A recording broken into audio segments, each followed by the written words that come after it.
Hi Arun. అది sir నొప్పి ఎలా ఉంది ఇప్పుడు నీకు? తగ్గిపోయింది మొత్తం.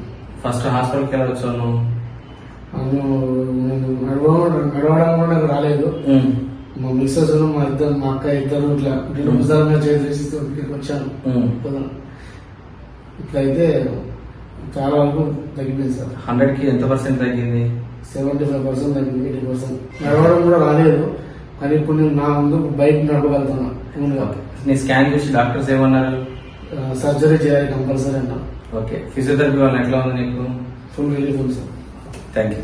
Hi, welcome to active balance physiotherapy clinic. మనము ఈ రోజు ఒక ఇంట్రెస్టింగ్ కేసు గురించి మాట్లాడుకుందామండి.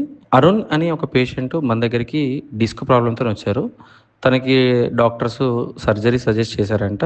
బట్ ఇంత యంగ్ ఏజ్లో సర్జరీ ఎందుకు అని వాళ్ళకి తెలిసిన వాళ్ళు మన దగ్గర అడ్వాన్స్డ్ ఎక్విప్మెంట్స్ ఉన్నాయని మన క్లినిక్కి సజెస్ట్ చేశారు. మన దగ్గరికి వచ్చిన తర్వాత ఒక 2 weeks తర్వాత తన లోపల చాలా చేంజెస్ వచ్చాయి. మన advanced robotic spinal decompression treatment చేసిన తర్వాత తను ఫస్ట్ డే వచ్చినప్పుడు లిఫ్ట్లోంచి వచ్చేటప్పుడు తను ఇద్దరు పట్టుకొని తీసుకొని రావాల్సి వచ్చింది.